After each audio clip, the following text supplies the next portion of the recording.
9:30 மணிக்கு காலேஜுக்கு ஒவ்வொருத்தனா கிளம்பும்போது ஒருத்தன் மட்டும் தூங்கிட்டு இருப்பான். 9:20 ஆகுற வரைக்கும் அடிச்சு புடிச்சு கிளம்புறப்போ அரைகுறையா குளிச்சதுண்டு. 10 நிமிஷம் பந்தயத்துல படபடன்னு சாப்பிட்டதுண்டு. பதட்டத்தோட சாப்பிட்டாலும் பந்தயத்துல தோத்ததில்ல. லேட்டா வர நண்பனுக்கு பார்சல் மட்டும் மறந்ததே இல்ல.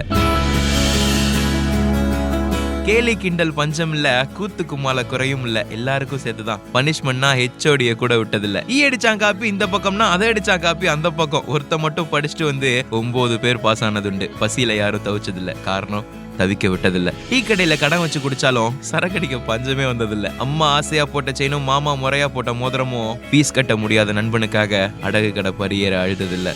சட்டையை மாத்தி போட்டுக்குவோம், சாதி சமயம் பார்த்ததில்ல. மூஞ்சி மேல காலை போட்டு தூங்கினாலும் முகவரி என்னன்னு கேட்டதே இல்ல. படிச்சாலும் படிக்கலனாலும் பிரிச்சு வச்சு பார்த்ததில்ல. அரியர்ஸ் வச்சாலும் வைக்கலனாலும் அந்தஸ்து பார்த்த ஞாபகம் இல்ல. வேலை தேடி அலையிறப்போ வேதனையை பார்த்துக்கிட்டோம். வெட்டி ஆபீசர்னு நிஜமாவே மாறி மாறி சிரிச்சுக்கிட்டோம். ஒருத்த மட்டும் சம்பாதிக்க ஆரம்பிச்சு 9 பேரும் உட்காந்து சாப்பிட்றப்போ மனசு கட்ட போமானா நண்பனுக்கு நன்றி சொல்ல, கண்ணு எட்ட போனா கண்ணீர் சிந்தி காட்டி கொடுக்கும். பக்குவமா அதை கண்டும் காணாம நண்பன் தட்டி கொடுக்க நினைக்கிறப்போ சாப்பாட்டுல காரண்டா மச்சான்னு சொல்லிட்டு சமாளிச்சு எழுந்து போவோம். நாட்கள் நகர, வருஷங்கள் ஓடுது. எப்போதாவது மட்டும்தான் இமெயிலும் வருகுது. ஐடா மச்சான், அவ்வாரியோன்னு. தங்கச்சி கல்யாணம், தம்பி காலேஜ், அக்காவோட சீமந்தம், அம்மாவோட asthma, personal loan interest, housing loan EMI, share market circle, appraisal tension, இந்த குடும்பம்லாம் பத்தாம என்னைக்காவது பேச மாட்டாளான்னு இஞ்சி மரப்பா மாதிரி ஒரு காதல்.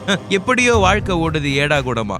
நேரம் பார்க்க நேரம் இல்ல போதா காலமா. இமெயில் இருந்தாலும் இன்டர்நெட் இருந்தாலும் கம்பெனில ஓசி போன் இருந்தாலும் நேரம் மட்டும் கிடைக்கிறது இல்ல நண்பனோட குரலை கேட்க. நினைச்சாலும் முடியறது இல்ல பழையபடி வாழ்ந்து பார்க்க. போன் இருந்தாலும் அழைக்க முடியாம போனாலும், ஃபேஸ்புக் இருந்தாலும் டெக்ஸ்ட் பண்ண முடியாம போனாலும், அவைலபிள்னு தெரிஞ்சும் சேட் பண்ண முடியாம போனாலும், ஏன்டா பேசலன்னு கோச்சிக்க தெரியல. அது பெரிய விஷயமா யோசிக்கவும் முடியல. கல்யாணத்துக்கு கூப்பிட்டு வர முடியாம போனாலும், அம்மா தவறுன செய்தி கேட்டதும் கூட்டமா வந்திறங்கி தோள் கொடுத்து தூக்கி நிறுத்தி பால் எடுத்தவரை கூட இருந்து சொல்லாம போக வேண்டிய இடத்துல செதுக்கி வச்சுட்டு போன என் தோழர்கள்.